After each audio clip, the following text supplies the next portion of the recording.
On Tuesday evening, President Ali clarified that this issue was not raised as a substantive matter by the Human Rights Committee of the United Nations. He noted that an individual member who is obviously fed with the propaganda of the opposition operatives raised a query in line with the narrative of the APNU-AFC trying to paint the government in a particular light. According to Ali, Helfer has unfortunately found himself in a trap by the opposition, which often makes countless public calls about corruption against the PPP, none of which have been proven, even under the coalition's term in office. The president said, quote, "What the opposition does is to find conduit through which their messaging can infiltrate international institutions. In this case, trying to use this individual's position to derail the two-day positive review Guyana had at the committee itself. As a government, we are committed to the high value of every institution of the UN and will continue to actively participate. It is interesting that the very individual did not mention the fact that the very persons making the complaints individually and collectively tried to steal the elections in Guyana and derail democracy. We invite all members of the committee to verify every allegation with the facts, evidence, and the truth. That is all we ask." End quote. In 2022, United States-based media outlet Vice News aired a feature that contained allegation against Dr. Bart Jagdeo, but while it was deemed an expose, it failed to implicate the vice president in bribery. Jagdeo has since denied the allegations and said the documents he submitted to the Integrity Commission could dismantle any corruption allegations against him. He has also filed legal proceedings against the individual who made the allegation. Meanwhile, during the UN committee hearing, Teixeira explained that no follow-up could be done on this matter because there is no police report made and the Guyana Police Force cannot investigate without some form of report or complaint. Reporting for the Evening News, Vanu Manikchand. Meanwhile, Attorney General and Legal Affairs Minister Anil Nandlao has called out the U.S. candidate to the UN Human Rights Committee, Lawrence Helfer, over his ignorance of Guyana's constitutional structure and laws, and has stated that the government does not investigate corruption because that power is vested in several state agencies. While the U.S.-nominated UN candidate Helfer asked about the alleged failure on Guyana's part to investigate reports of corruption against the vice president, police officers and members of the judiciary, Nandlao argued that he is playing into the politics of the opposition. Let's have a look. You know, the people who are asking these questions, they do not understand how our constitutional structure works. They do not understand how government in a constitutional democracy like ours works. So they're asking the government about investigating reports. Government does not investigate. I keep saying that over and over. Imagine they're asking about the government investigating the judiciary. You could imagine tomorrow if President Ali announces that the government should investigate the judiciary, what will happen in Guyana?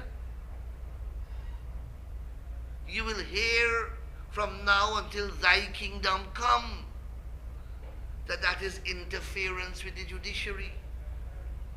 That is executive pressuring the judiciary. You will hear about undermining and violating the doctrine of separation of powers. You will hear about violation of the Constitution. You will hear about an attack on the independence of the judiciary. You will hear about an attack on the independence of the judiciary. But yet, you have a person who doesn't understand these ramifications and the constitutional implications and the prohibitions which the law imposes on the government, is asking the government at the UN, high level at the UN about public frustration in government's failure to investigate reports of corruption in the judiciary. No one focusing on the judiciary and the police that were asked in the same sentence. Everyone focusing on the vice president because of politics.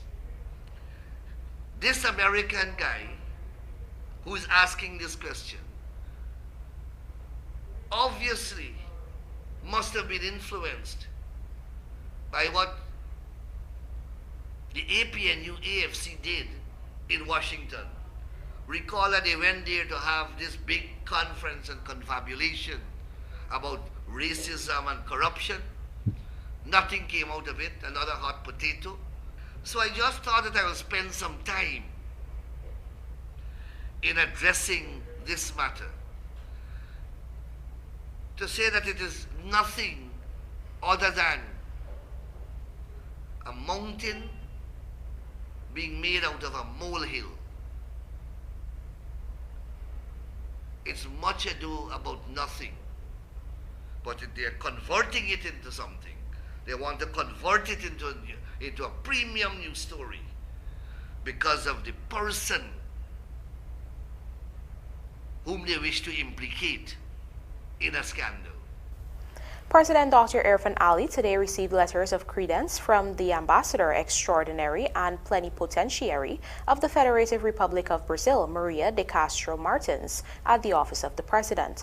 During the accreditation ceremony, President Ali underscored the special relationship between Guyana and Brazil and their common values and principles, especially in relation to people-centered development. The head of state also spoke of collaborations in areas such as energy, agriculture, forest management, and infrastructure, and about the ever-deepening relations between the two nations. Ambassador Martins has said her mission is to work on ensuring that the agendas of both countries are fulfilled. Guyana and Brazil established diplomatic relations on December 18, 1968. Only last month, for the 46th regular meeting of the Conference of CARICOM Heads of Government, which was held in Georgetown, during bilateral talks on the sidelines of his two-day visit, President Lula invited Guyana to present its model for forest preservation at the upcoming 2024 Group of 20 G20 Summit, set for July in Brazil.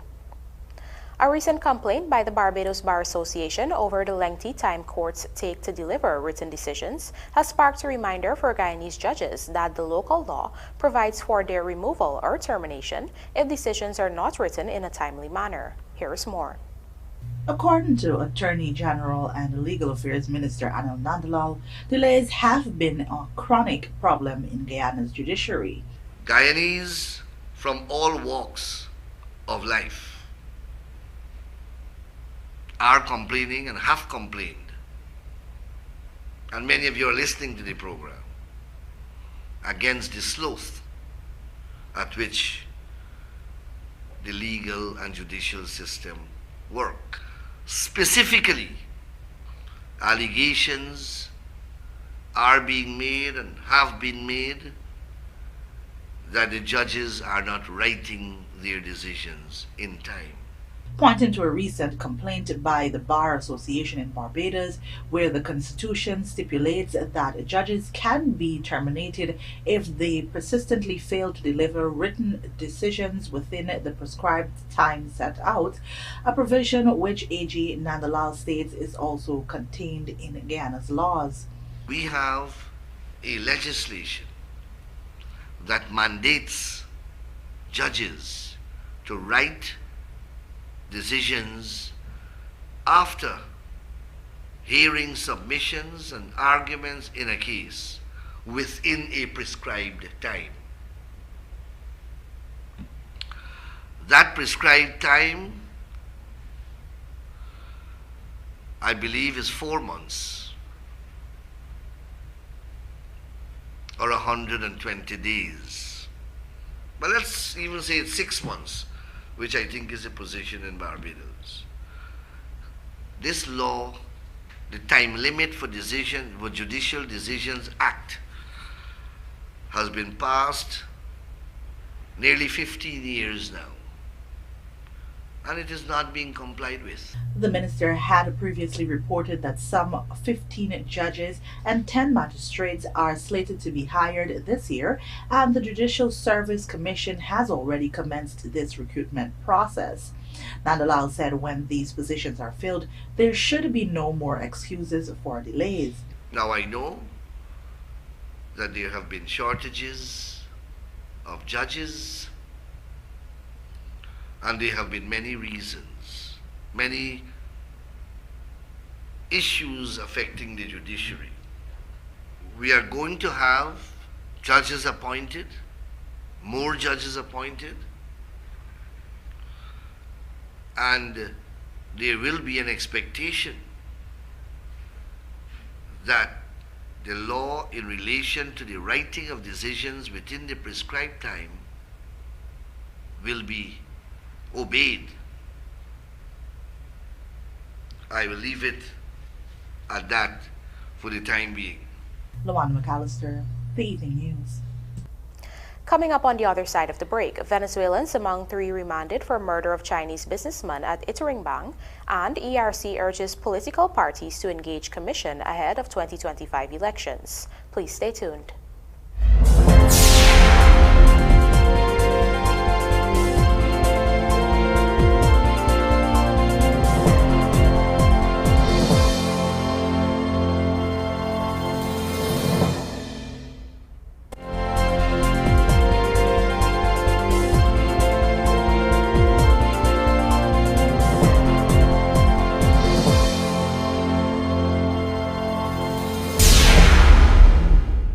Welcome back. You're watching the Evening News. 2 Venezuelan nationals were among 3 persons charged and remanded today for the murder of a Chinese businessman, Li Songyang, last week at ETERINGBANG Landing in Region 7.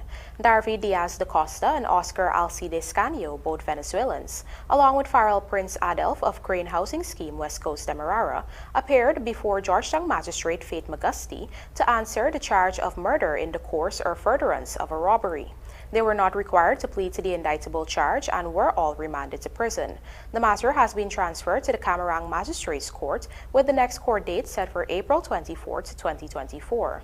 On Thursday last, the now dead man and his wife, who operated a supermarket at ETERINGBANG Landing, were attacked. During the ordeal, the perpetrators bound the hands of the Chinese businessman and bashed in his face. His wife was also seriously injured during the robbery. Shortly after the incident, the police nabbed 2 of the suspects. The Ethnic Relations Commission on Wednesday issued a call to political parties, particularly those sitting in the National Assembly, to engage the Commission in preparation for the 2025 general and regional elections. More in this Trishel Sobers report. During a press conference on Wednesday, ERC Chairman Sheikh Moin Al-Haq informed media operatives that the Commission has been successful in engaging members of 2 major political parties, the People's Progressive Party Civic (PPPC) and the Alliance for Change (AFC). However, ERC's Chief Executive Officer Gomin Kamash disclosed that efforts to engage other parties have proven futile. Among those to accept the Commission's invitation is the ruling opposition, the PNC-led A Partnership for National Unity (APNU). We have written to those other parties that sit in Parliament. We haven't yet received a confirmation of date that we will meet with them, but that should be forthcoming. ERC's invitation to engage is part of its efforts to garner the support of political leaders to assist in the execution of its mandate, which is to promote harmony and good relations among all Guyanese. On this point, Commissioner Norris Wither underscored the importance of preventing the reoccurrence of ethnic tension leading up to and after the holding of the 2025 general and regional elections. The racial ethnic tension in Guyana, right, is primarily based between these 2 parties, these 2 regions, ethnic groups. And these 2 ethnic groups either fall within under the PPP or the K. Therefore, you cannot make any serious progress in terms of addressing the ethnic tension unless you can get these 2 major parties on the table.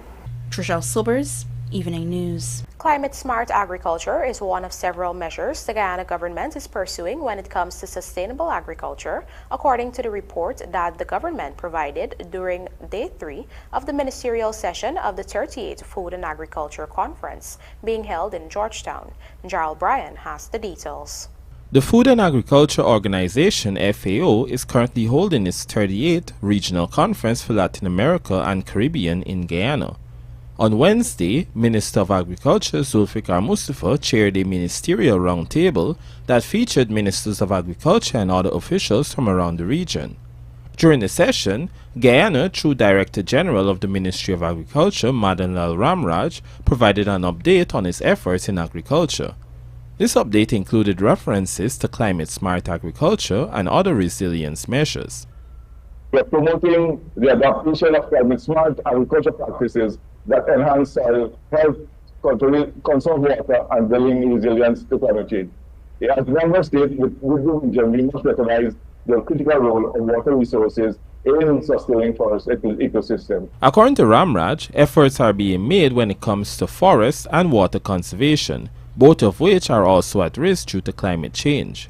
Climate change has brought about unprecedented challenges as a result of extreme weather events, rising temperatures, and changing precipitation patterns.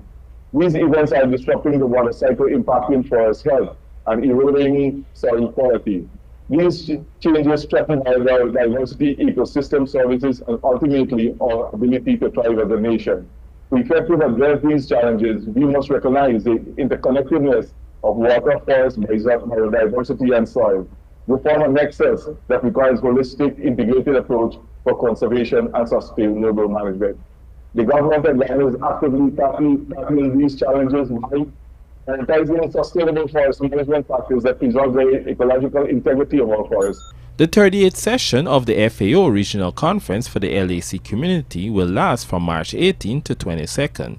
Gerald Bryan, The Evening News.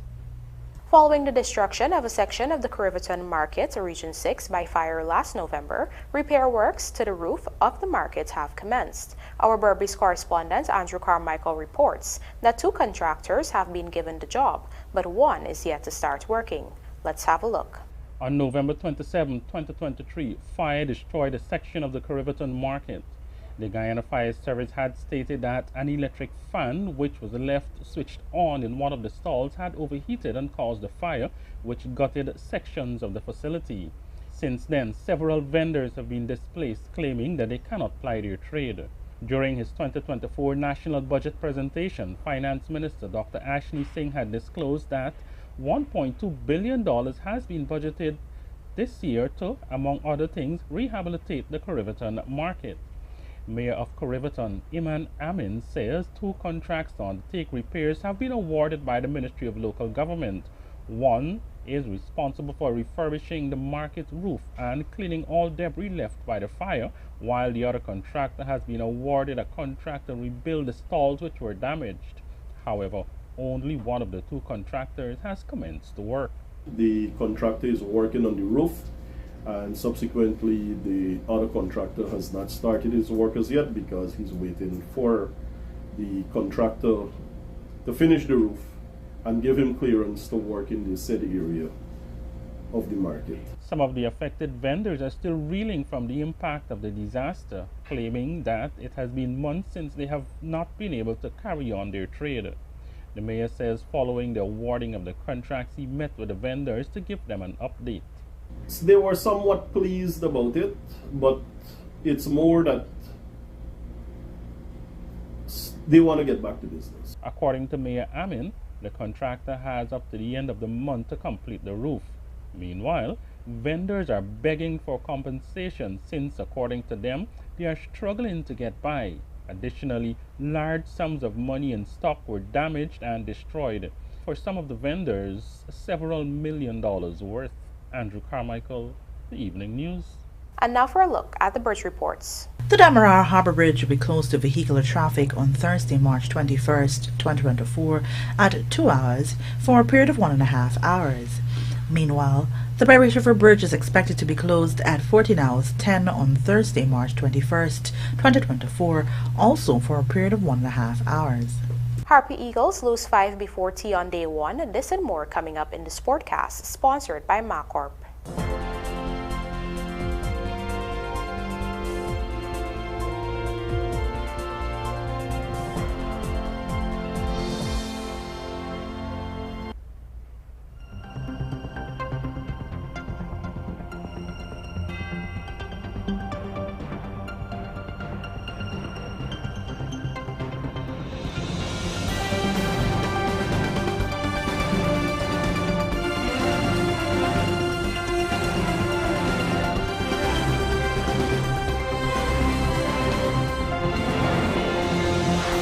Welcome back. You're watching the Evening News. We'll now shift your attention to some sport news. The Guyana Harpy Eagles have thus far avoided any embarrassment on day 1 of their West Indies Championship's 5th round game against the Windward Islands Volcanoes.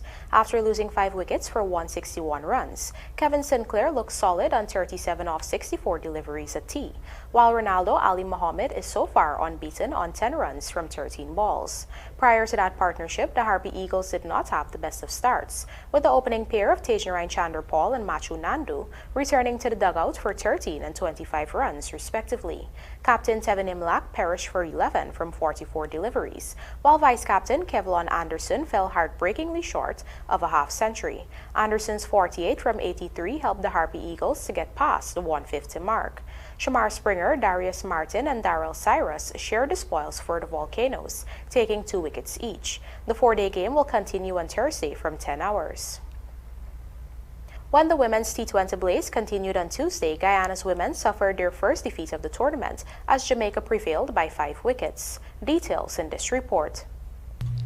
Guyana took on Jamaica's women at Warner Park St. Kitts and Nevis on Tuesday night in what was the final game in round 2 of the Cricket West Indies T20 Blaze tournament.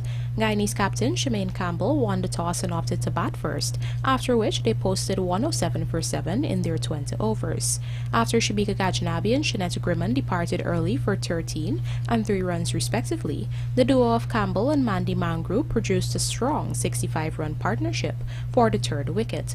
Mangru got to 36 and 39 balls before becoming a victim of Jamaican captain Stephanie Taylor, while Campbell hit 33 from 36 deliveries. The remaining batters did little to trouble the scores in the following overs, with Sherry-Ann Fraser's 5 being the highest of the lot. The Jamaican bowlers shared the wickets as Chanel Henry picked up 2 for 22 in 4 overs, while Taylor claimed 2 for 12 in her 4 overs. Vanessa Watts, Nisha Ann Waysome, and the runout were responsible for the remaining wickets. In turn, Jamaica took a responsible approach to the chase, getting to their target in 18.1 overs with the loss of 5 wickets. Eventual player of the match, Rashada Williams, top scored hitting 42 in 55 balls,